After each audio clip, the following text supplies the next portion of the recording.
3장 9절이죠. 로마서 3장 9절.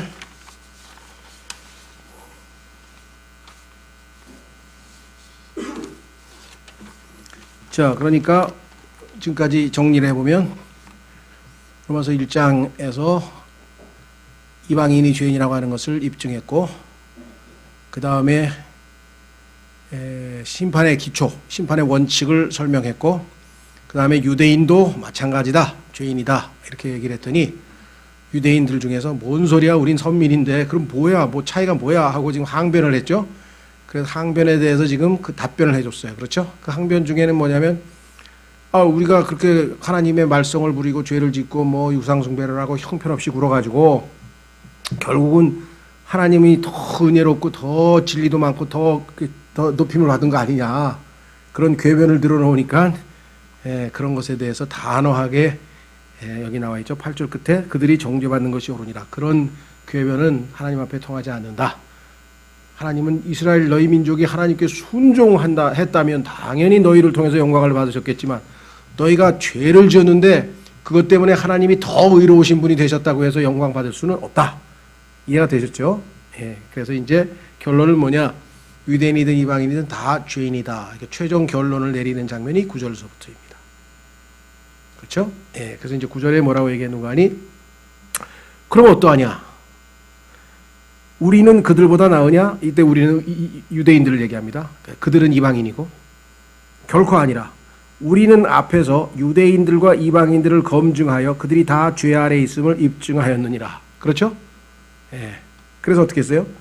최종 결론, 이것은 기록된 바, 자, 의로운 자는 없나니 단 한 사람도 없으며, 유대인이든 이방인이든 이 땅에 태어난 인간 중에서 그 어떤 인간도 하나님 앞에 의롭다 하고 발견될 인간은 단 하나도 없다. 완전히 입증됐다. 그러면서 뭐라고 했는가 하니, 깨닫는 자도 없고 하나님을 찾는 자도 없으며, 자, 하나님을 깨닫는 자도 없고 하나님을 찾는 자도 없으며, 그들이 다 길에서 벗어나 함께 무익하게 되고 선을 행하는 자가 없나니 단 한 사람도 없도다. 이게 최종 결론이에요. 의로운 자도 단 한 사람도 없고, 하나님을 찾는 사람도 단 한 사람도 없고, 선한 사람도 단 한 사람도 없고, 하나님 앞에 다 죄인이다. 이렇게 결론을 내렸죠.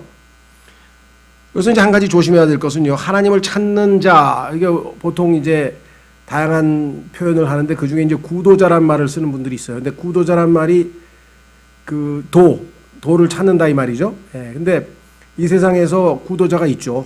수행자도 있고 다행히. 근데 그 사람들이 찾는 이 도나 또 수행할 때 찾는 하나님은 성경에서 말씀하시는 하나님이 아니에요. 인간치고 성경에 나와 있는 하나님을 찾는 자가 하나도 없다고 성경에 써 있어요. 그러니까 자신들의 나름대로 철학 또는 종교 뭐 이것을 근거로 해서 막 사상 뭐 이런 것을 동원해 가지고 뭔가를 찾기는 찾는데 결국은 자기 마음에 구미에 맞는 신을 찾아내든지 구미에 맞는 철학을 찾아내든지 그러지, 성경에 계신 하나님은 인간이 찾는 게 아니에요. 왜? 길 잃어버린 사람이 누굽니까? 우리잖아요. 하나님이 길 잃어버리셨습니까? 내가 찾게? 무슨 말이 이해가 되셨어요? 성경은 그래서 기독교는 거꾸로 해요. 하나님이 인간을 찾아오시는 종교가 기독교예요. 나머지는 다 인간이 하나님을 찾아 나섰는데 성경에 있는 하나님이 아니라 엉뚱한 이상한 하나님을 찾아다녀요. 이해가 되세요? 그 성경에 보니까 하나님께서 인간을 찾아오셨죠. 창세기 3장에서 아담이 하나님 찾았습니까? 하나님이 아담 찾았습니까? 아담은 도망쳤잖아요. 아담은 도망쳤죠. 그래서 하나님께서 아담 찾아와가지고 아담아 네가 어디 있느냐 그렇게 하신 분이 누구예요? 그렇죠? 그래서 시편 8편에 보면은 하나님께서 인간을 찾으러 찾아오시는 것은 유일하게 기독교 하나뿐이에요. 그런데 그분을 거부하고, 내가 생각했던 하나님이 아닌데, 이런 십자가에서 죽는 이런 약한 하나님 나 싫어, 나 이런 하나님 싫어하고 인간이 거부를 했어요. 참 하나님이 오셨는데조차도, 왜? 어둠 가운데 살다 보니까 빛이 오니까 빛을 못 알아본 거야. 요한복음 1장, 2장, 3장에 써있죠. 빛이 오니까 못 알아봤어. 유대인들도 자신들이 밤낮 기다린다고 하는 메시아가 왔는데도 못 알아봤어. 왜? 그만큼 어둠 가운데 살았고, 그만큼 죄악 가운데 살았기 때문에 그런 것이죠. 그래서 하나님이 찾아오셔서 손을 내밀고 있어요, 지금. 자, 한번 확인해 보겠습니다. 시편 8편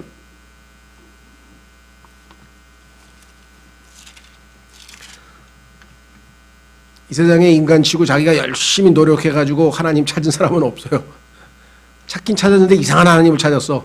예를 들면 뭐 이만희를 찾았다든가 뭐 안상홍을 찾았다든가 아니면 뭐 누구예요? 그것도 우리나라 그저 유명한 통일교 문선명을 찾았다든가 막 이상한 사람들을 찾아 그걸 신으로 착각해가지고 찾았지 성경에 나와 계신 참 하나님을 찾지는 못하지 인간이. 왜? 그분이 찾아와서 이미 손을 내밀고 있어. 자 보세요. 시편 8편 3절서부터 주의 하늘들 곧 주의 손가락으로 지으신 작품과 주께서 정하신 달과 별들을 내가 깊이 생각하오니 이 무한 광대한 우주 만물을 보니까 사람이 무엇이기에 주께서 그를 그의 생각 속에 깊이 주시나이까. 인간이 하나님 생각 안 합니다. 인간은 하나님 생각 안 해요. 하나님이 우리 생각을 해 주시지. 그래서 아니 하나님이 무엇 때문에 이렇게 깊이 생각해 주십니까? 사람의 아들이 무엇이기에 주께서 그를 찾아오시나이까. 이 땅에 인간을 찾아서 오셨잖아요. 이해가 되세요? 자, 그 다음에 로마서 11장. 로마서 11장으로 가시면 10장. 로마서 10장으로 가시면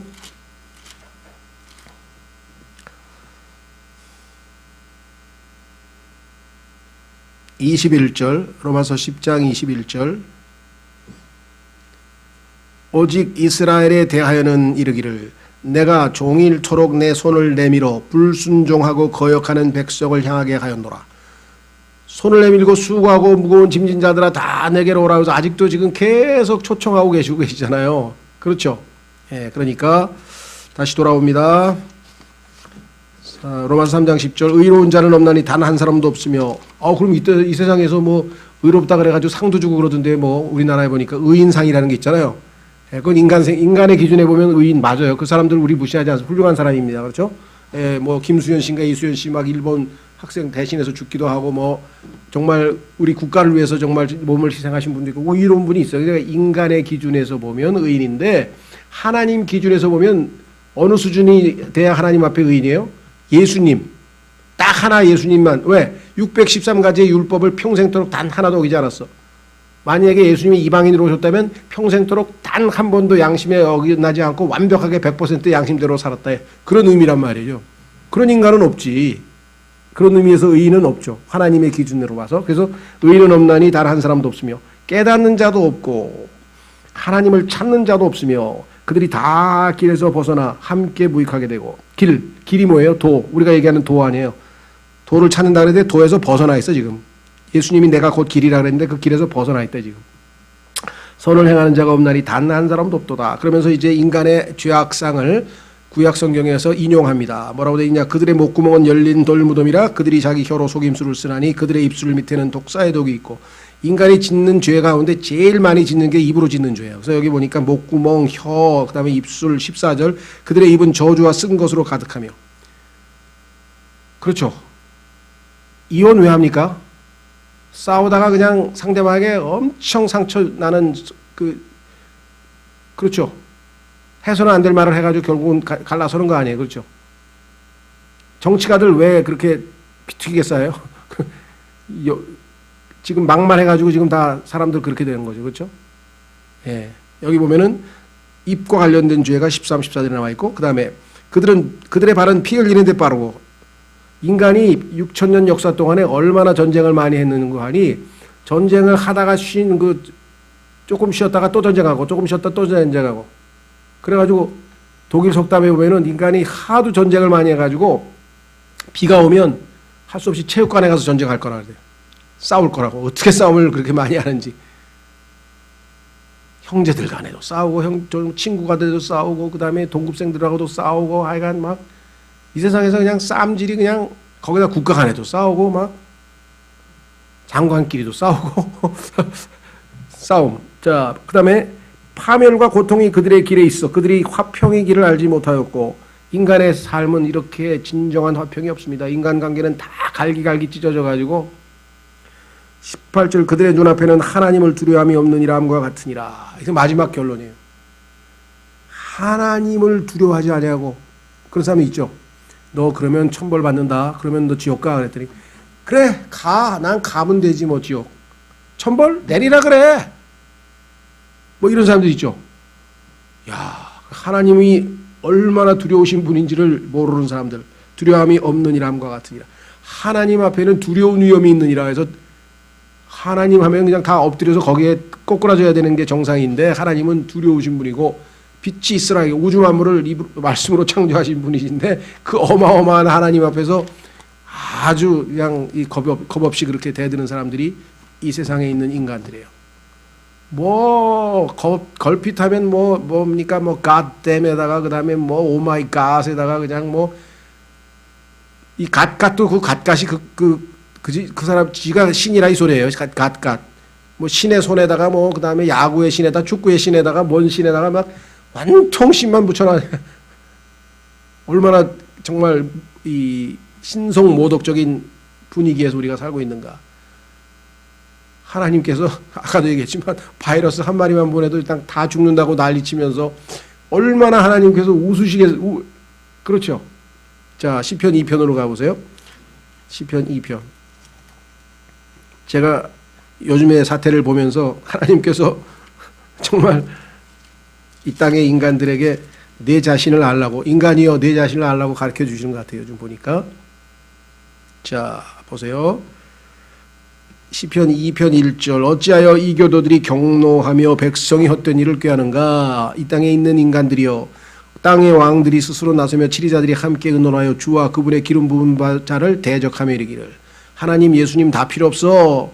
그들이 결박한 것을 우리가 끊고 그들이 묶은 줄을 우리에게서 내던지자. 이게 바벨탑이죠. 싹 하나님 없애고 인간끼리 해보자. 그러면 어떻게 됩니까? 4절에서 하늘들에 앉으신 분께서 웃으시며 주께서 그들을 비웃으시리로다. 그러면서 뭐라 그래요? 5절에 그때 그분께서 진노하사, 이 불의한 이 땅의 모든 죄인들에게 의로우신 하나님께서 진노하사 그들에게 말씀하시며 심히 기뻐하지 아니하사 그들을 괴롭게 하시며 이르시되. 지금도 우리를 괴롭게 하고 계시잖아요. 보세요. 그럼에도 내가 이미 내 왕을 내 거룩한 산 시온에 세웠노라 하시려다. 내가 세운 왕을 따르라. 그 왕이 누구냐? 바로 하나님의 아들이라고 써있죠. 7절. 내가 칙령을 밝히 보이리라. 주께서 내게 이르시되 너는 내 아들이라. 이날 내가 너를 낳았도다. 내게 구하라. 그리하면 내가 이 교도들을 내게 상속물로 주고 땅의 맨 끝 지역들을 내게 소유물로 주리라. 천년왕국 때 완전히 이루어지죠. 내가 그들을 철장으로 부수고 토기장에 그릇같이 산산조각 부수리라 하셨도다. 아마겟돈에서 이루어질 일이죠. 그런즉 오 왕들아 이제 너희는 지혜로울지어다. 땅의 재판관들아 너희는 교훈을 받을지어다. 이 땅에 있는 모든 자들아 어떻게 해야 돼요? 두려움으로 주를 섬기고. 11절 여기서 있잖아요. 답이 떨며 기뻐할지어다. 그 아들에게 입맞추라.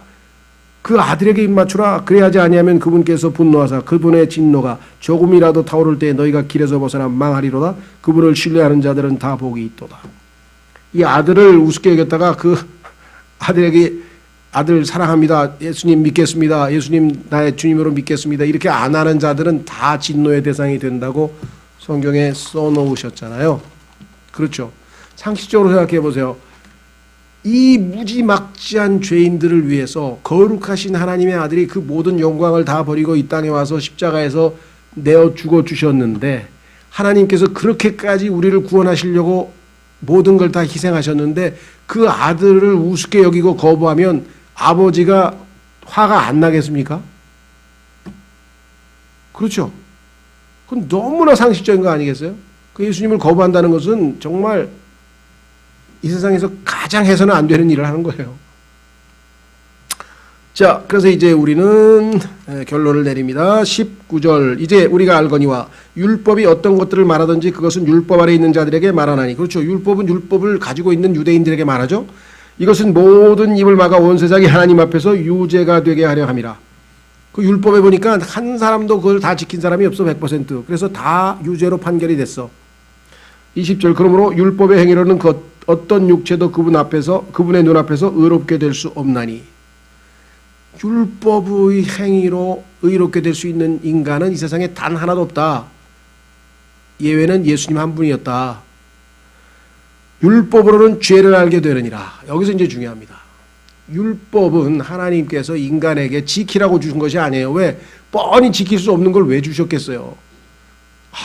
나는 못 지키는 죄인이구나. 거울을 들여다보면 나를 깨끗하게 해줍니까? 거울이 내가 지금 얼굴이 더러운데 거울을 쳐다보는 이유는 뭐예요? 거울이 나 깨끗하게 해주셔서? 아니지. 내가 어디가 더러운지를 알아야 씻을 거 아니겠어요? 씻기는 뭐예요? 비누로 씻어야지. 예수님이 나를 씻어주신 거 그분의 피가 나를 씻어주는 거지 율법이 나를 씻어주나요? 아니죠. 율법의 기능은 뭐냐? 죄를 알게 해주는 거예요.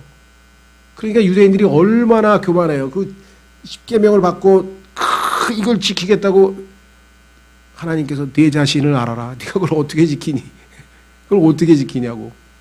꼬꾸라져서 우리는 죄인입니다. 그래야죠. 자, 드디어 이제 성경에서 가장 중요한 21절서부터 28절까지 나왔네요. 잘 주목하셔야 됩니다.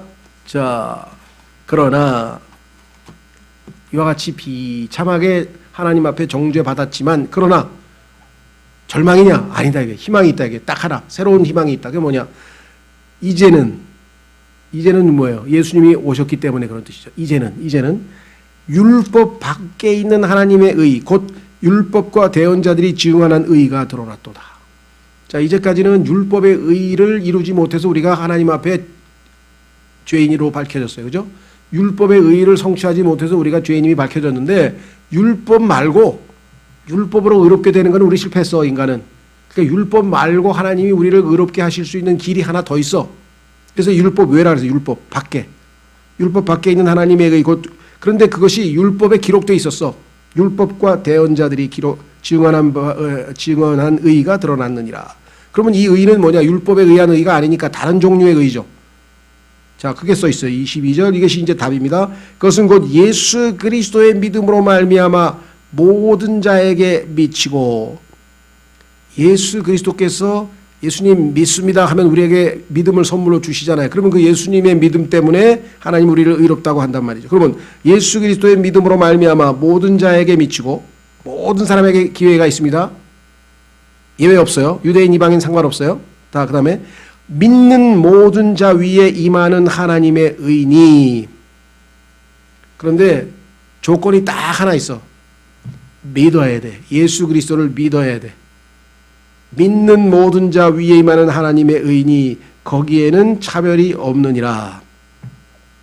모든 사람이 죄를 지어 하나님의 영광에 이르지 못하더니 자 그래서 이 세상에 있는 모든 사람은 다 죄인이 됐는데 그런데 그 사람들이 의롭게 됐다 이거야. 어떻게? 24절 그리스도 예수님 안에 있는 구속을 통해 하나님의 은혜로 값없이 의롭게 되었느니라.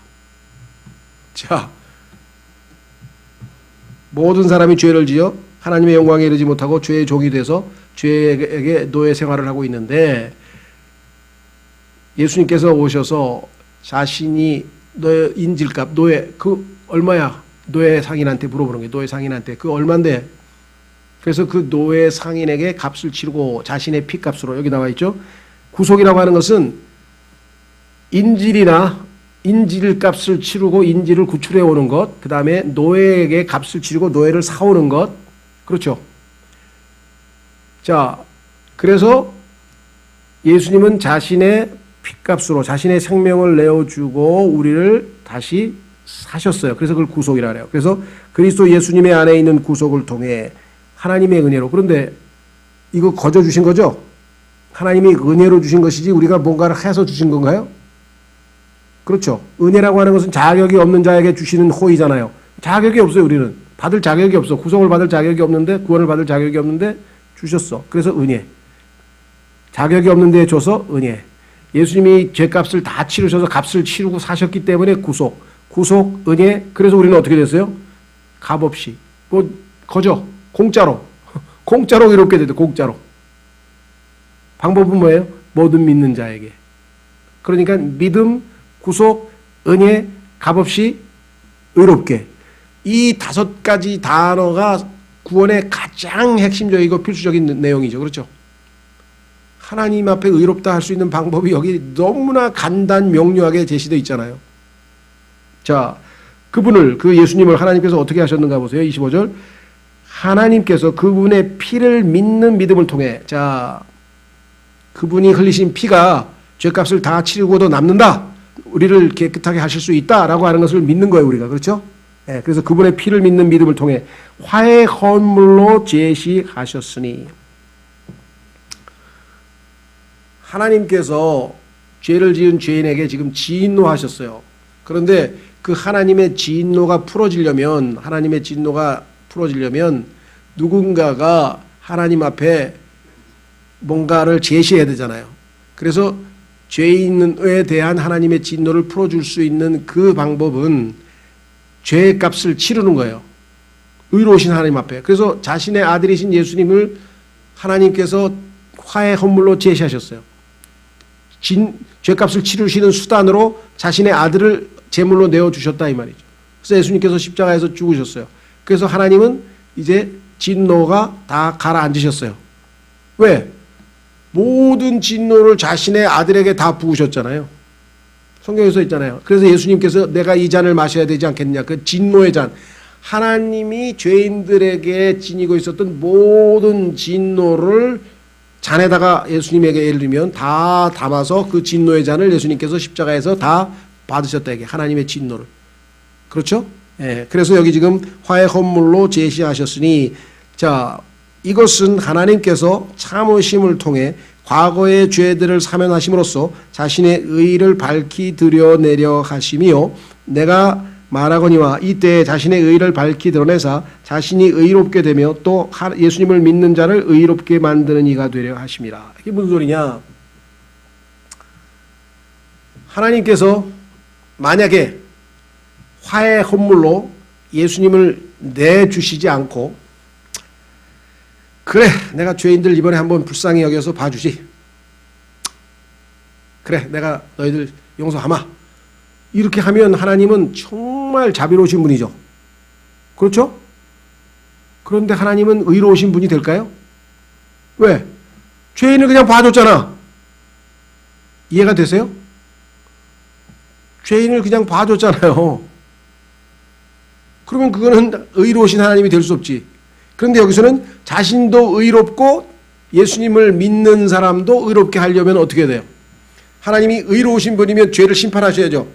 죄인을 벌 주는 게 사법 정의가 이루어지는 거잖아요. 그러면 죄인을 심판해야 되는데 죄인을 대신하시는 죄인을 대표해서 마지막 아담으로 아담의 모든 족속들을 대표해서 마지막 아담으로 오신 예수님께서 십자가에서 제가 심판을 받겠습니다. 하나님의 의로우신 심판을 저에게 내려주십시오. 그래서 하나님은 심판을 하셨어요. 그러면 하나님의 의가 성취됐죠. 하나님은 불의하신 분이 아니죠. 왜? 죄를 벌 주셨잖아요. 죄에 대해서 정당한 심판을 하셨잖아요. 그렇죠. 그럼 하나님은 의로우신 분이시죠. 예.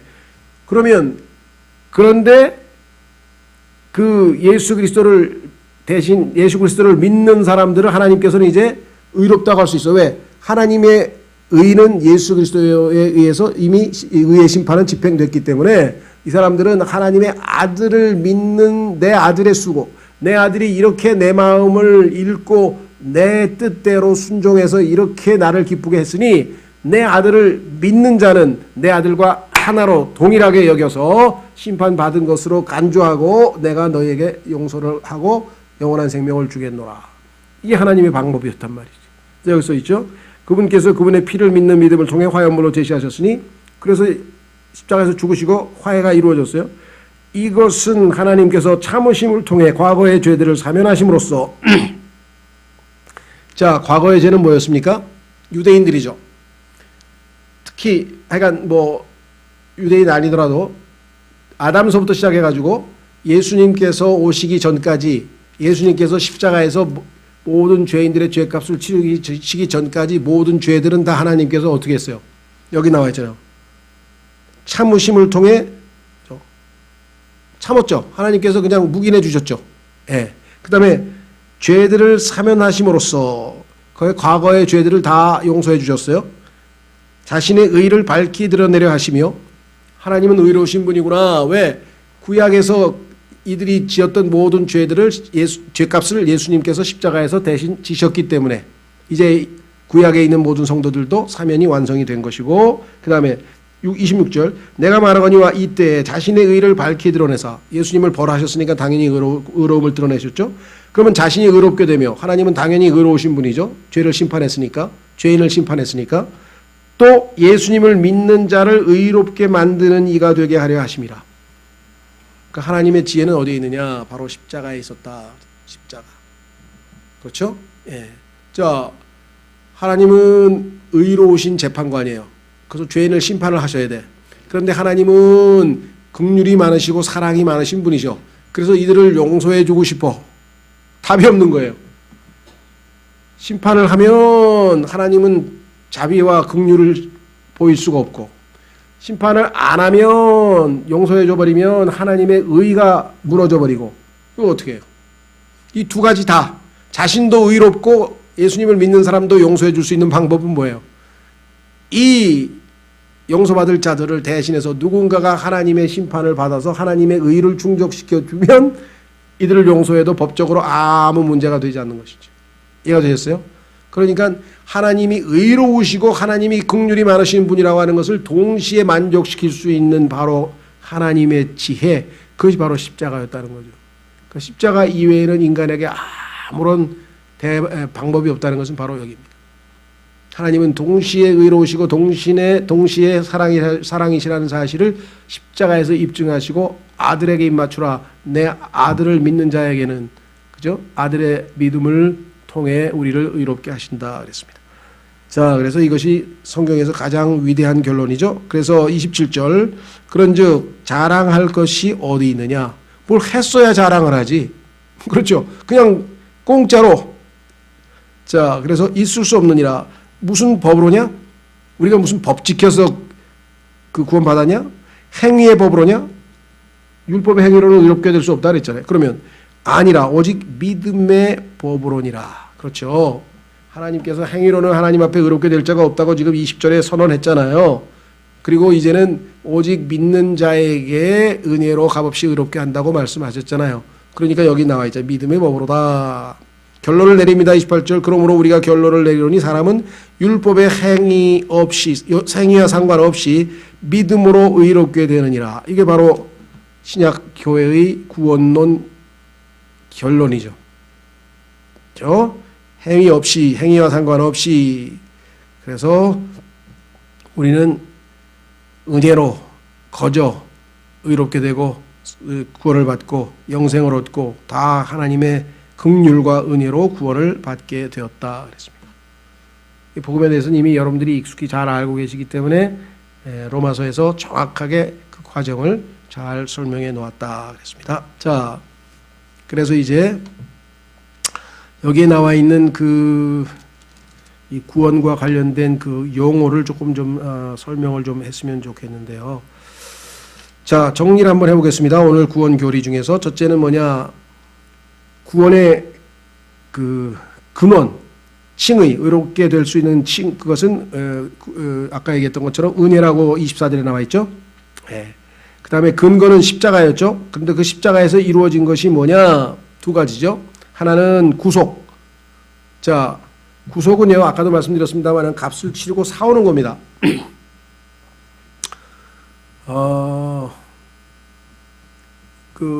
여러 번 아마 예화를 들어서 아마 기억을 하실 터인데, 어떤 어린아이가 아주 이 강가에다가 자기가 예쁘게 좋은 그 보트를 만들어서 이렇게 가지고 있었는데, 어느 날 보니까 이 보트가 없어져 버린 거예요. 그래서 도둑을 맞아서 없어져 버렸어. 그래서 어느 날 그 부둣가에 나가서 보니까 거기에 자기 보트가 딱 놓여 있는데 거기에다 뭐라고 돼 있냐면 판매용, for sale 하고 딱 붙어 있는 거예요. 이게 내 건데? 그래서 주인한테 가서 아니 이거 내 겁니다. 그랬더니 그 무슨 소리야? 나는 이거 값 주고 샀는데 네가 이걸 소유하고 싶으면은 여기 내가 써놓은 값을 치르고 사면 될 거 아니야. 내 건데 원래. 그래도 사야 돼. 지금은 그렇게 권리가 획득이 되겠지. 그렇죠? 그래서 어떻게 해요? 값을 치르고 사왔어. 그리고 뭐라 그랬냐면은 너는 원래 내 거였는데 도둑 맞았다가 내가 값을 주고 또 샀으니까 너는 진짜 내 거다 이제. 이해가 되세요? 자, 원래 우리가 누구 거예요? 하나님이 창조하셨잖아요. 예? 우리가 누구 거예요? 하나님 거잖아요. 근데 우리가 팔렸어. 자, 로마서 7장으로 가보겠습니다. 로마서 7장에 우리가 죄에게 팔렸어요. 그래가지고 시장에 떡 나와 있는 거야. 값을 치르지 않고는 도저히 사갈 수가 없어. 로마서 7장. 14절 로마서 7장 14절 우리가 알거니와 율법은 영적이나 나는 육신적이어서 죄 아래 팔렸도다. 그래가지고 노예 그 시장에 내가 떡 나와 있는 거예요. 그래서 예수님께서 자신의 생명을 맞바꾸고 십자가에서 자신의 생명을 내어주고 핏값으로 값을 치르고 나를 다시 사왔다. 그래서 다시 산다는 뜻이에요. re는 again이죠. redemption, 다시 사다. 이해가 되세요? 예. 그래서 구속이라고 하는 개념이 구약에서도 자주 나오죠. 그게 어디서 나오냐면은 땅, 예를 들면 유대인들이 하나님께서 다 유업으로 땅을 나눠주셨잖아요. 지파마다. 다 나눠주셨는데 어떤 사람은 어떻게 하다가 보니까 빚을 져가지고선 할 수 없이 그 땅을 이웃 사람에게 판 거예요. 먹고 살 수가 없으니까 빚을 갚으려고. 그런데 옆에 있던 가까운 친척이 내가 값을 치르고 다시 사줄게. 그래서 그 친척이 값을 치르고 다시 사줘요. 이걸 구속이라 그래요. 잃어버린 것, 빼앗긴 것, 그죠? 팔린 것을 다시 사온다는 뜻이에요. 자, 그래서 이 구속이라고 하는 개념이 성경에서 얼마만큼 중요한 것인가 한번 확인해 보겠습니다. 에베소서 1장 7절.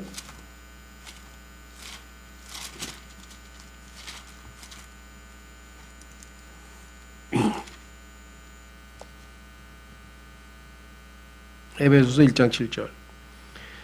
그 사랑하시는 자 안에서 우리가 그분의 풍성한 은혜에 따라 그분의 피를 통해 구속 곧 죄들의 용서를 받았도다. 그분의 피를 통해 구속을 받은 거죠. 피가 없으면 구속이 됩니까 안 됩니까? 값을 치르지 않았는데 어떻게 구속을 해요? 어떻게 다시 사와요? 이해가 되세요? 그렇죠. 값을 치렀잖아요. 피를 통해 구속. 자, 중요합니다. 근데 골로새서 1장으로 가봅니다.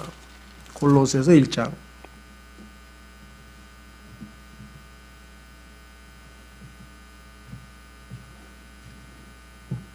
14절. 골로새서 1장 14절. 그분 안에서 우리가 그분의 피를 통해 구속 곧 죄들의 용서를 받았도다. 에베소서 1장 7절에 나오는 것과 같은 내용이죠. 그런데 여기서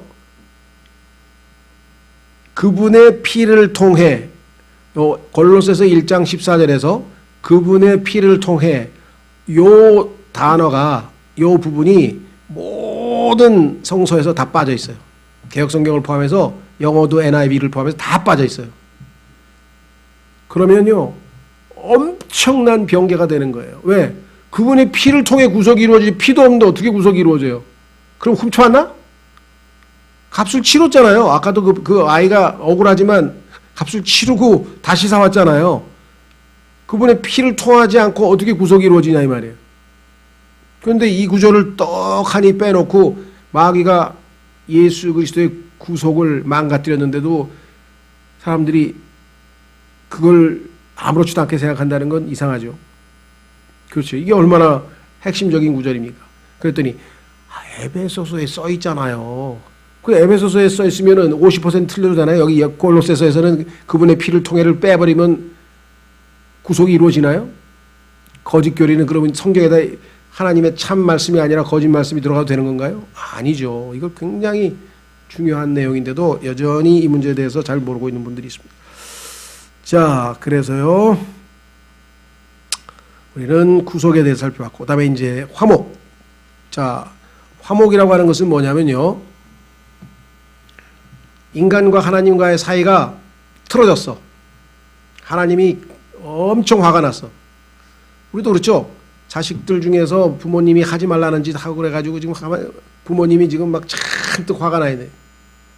불의한 짓을, 옳지 못한 짓을 하고, 그죠? 학교에서 뭐 땡땡이 치고 애들하고 막 쌈질하고 막 온갖 하간, 그래서 부모님 화가 나듯이 인간이 하나님께서 기뻐하시지 않는 일만 골라서 하고 죄를 짓고 막 이러다 보니 하나님이 굉장히 화가 나 계신. 그래서 하나님께서 그 화를 푸실 수 있는 방법은 그 불의한 행동이 대가를 치러야 돼. 벌을 받아야 돼. 그런데 하나님은 영원하신 분이고 영원한 벌을 받으면 영원한 인간에게는 아무런 소망이 없어요. 그래서 예수님께서 하나님과 인간 사이를 관계를 회복시키기 위해서 둘 사이에 깨어진 관계를 회복시키기 위해서 십자가에서 화해 헌물로 그렇죠? 예, 죽으시고 하나님의 모든 진노를 내 위에 쏟아 부으십시오. 그래서 하나님의 모든 진노의 잔을 예수님이 받으셨다. 그러면 하나님의 진노가 남아있질 않죠. 이해가 되세요? 예. 그래서 이제 하나님의 진노가 풀어지고 죄인과 하나님 사이에 화해가 이루어진 것이에요. 이해가 되시죠? 예. 하나님과 우리와의 관계가 회복되려면 예수님께서 화해 헌물로서 십자가에서 죽으셔야만 된다는 사실. 자, 그 다음에 칭의의 그 세 번째 근거는 뭐냐면 이제 명백하게 다 입증했죠. 자, 여러분들 구약에 있는 성도들이 예수님께서 십자가에서 죽기 전에는 어디 가서 대기하고 있었어요. 성경에 보니까 구원받은 구약 성도들은 낙원에서, 즉 그것을 구약에서는 아브라함의 품이라고 하는 용어를 사용했죠. 아브라함의 품에서 대기하고 있었죠.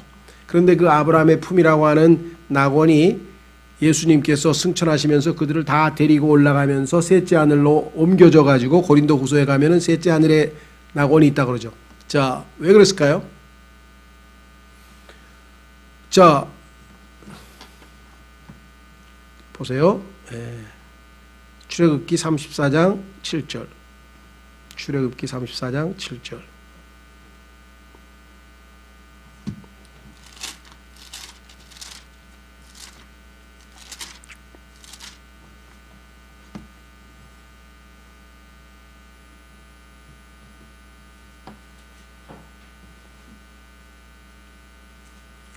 (5절서부터) 보시면요.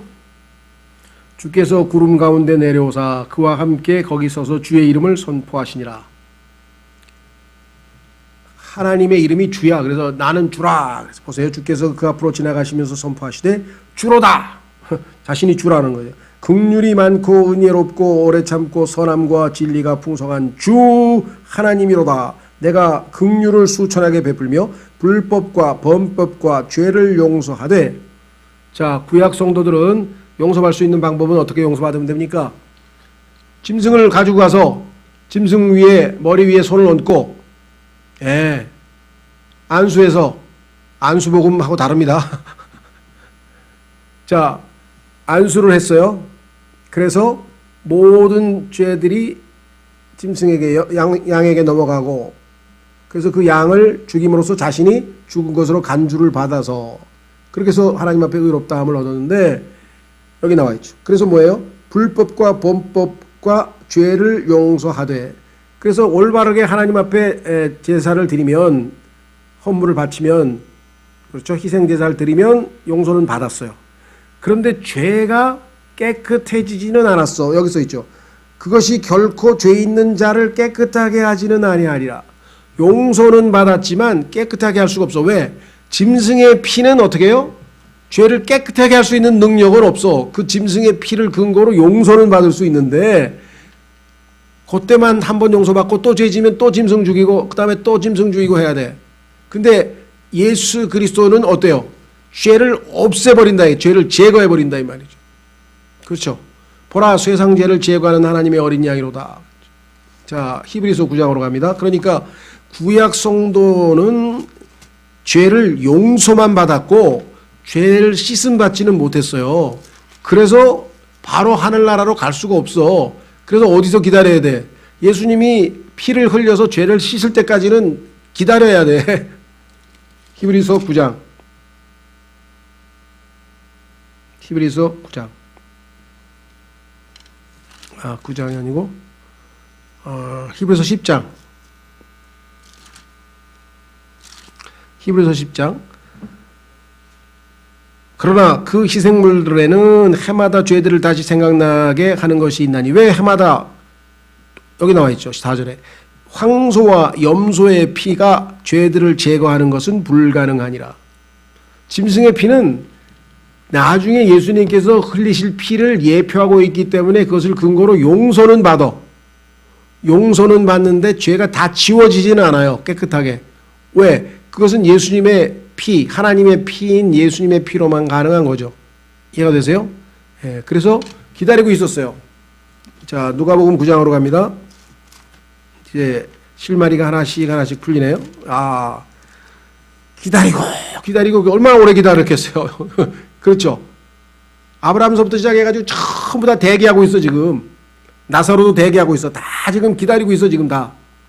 왜? 예수님이 죽으셔야, 예수님이 피를 흘리셔야 그 피를 믿는 믿음으로 우리가 은혜로 구원받는다 그랬으니까 그 예수님의 피가 흘려져야 구약에 있는 성도들의 죄들이 깨끗하게 씻겨서 하나님 앞에 갈 수가 있잖아요. 의로우신 하나님 앞에.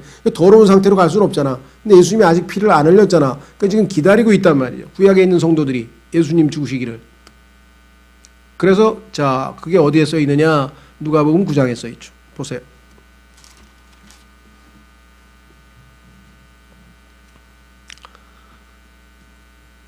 (9장 28절) 누가복음 9장 28절.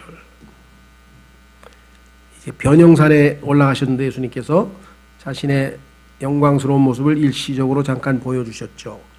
이 말씀들을 하신 뒤 여드레쯤 되어 그분께서 베드로와 요한과 야고보를 취해 기도하러 산에 올라가시더라.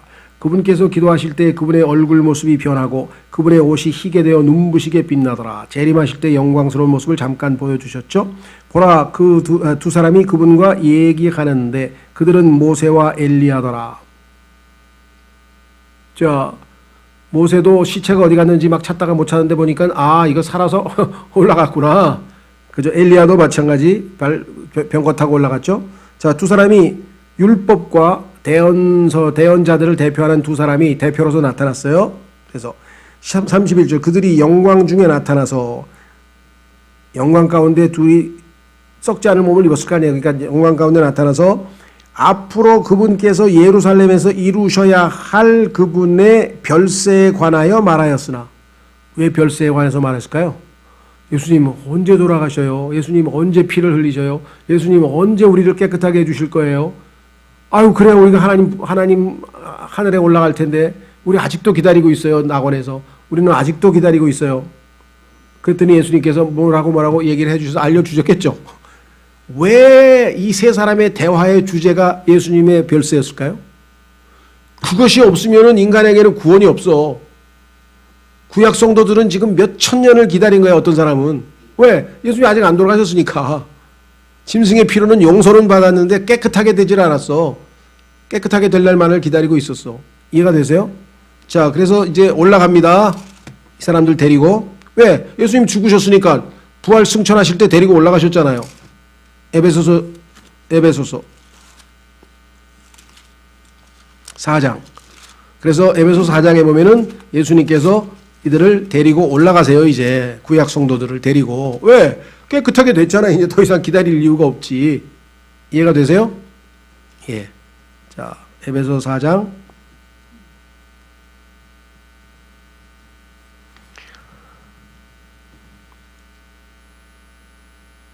찾으셨어요? 네. 그러면 어디냐? 8절. 그러므로 그분께서 이르시기를 그분께서 높은 곳으로 올라가실 때 예수님이 승천하실 때 포로로 잡힌 자들을 포로로 이끄시고. 자, 여러분들 그 로마의 장군이 전쟁에서 승리해가지고 포로를 딱 잡으면 그들을 쫙 이끌고 어디로 갑니까? 예, 로마에 있는 황제 앞에 가가지고 쫙 자기가 잡아온 포로를 쫙 전시하는 거 영화 같은 데 나오잖아요. 그런 것처럼 예수님께서 지금 구약에 있는 성도들을 다 포로. 왜? 전쟁에서 마귀를 물리치고 마귀에게서 다 마귀로부터 다 포로로 잡았잖아요. 예수님께서 다 끄집어야. 그래서 구약에 있는 사람들을 이 포로가 나쁜 뜻에서 포로가 아니라 마귀로부터 다 탈취하셨어. 노획물로. 그래서 하나님 앞에 이제 아브라함서부터 시작해서 쫙 구약 성도들을 대동하고 쫙 올라가셨다 이 말이에요. 이해가 되세요? 네. 왜? 십자가에서 피로 이제 이 사람들은 다 정결하게 됐잖아요. 그래서 이제 더 이상 낙원이 지하에 있을 필요가 없지. 왜? 신약 성도들은 예수님이 오신 이후에 죽은 사람들은 대기하지 않고 바로 하늘로 가니까, 죽는 순간 바로 하늘로 가니까 밑에 낙원이라는 장소가 있을 필요가 있어요, 없어요? 당연히 없죠. 그러니까 셋째 하늘에 있잖아요, 지금. 보세요. 고린도후서. 얼마나 정확하게 하나님께서 성경에 기록해. 왜 이 시대에는 낙원이 지하에 있을 필요가 없어. 아브라함의 품이 아니야. 이제는 더 이상 올라가면 돼. 그래서 고린도후서 12장. 고린도후서 12장.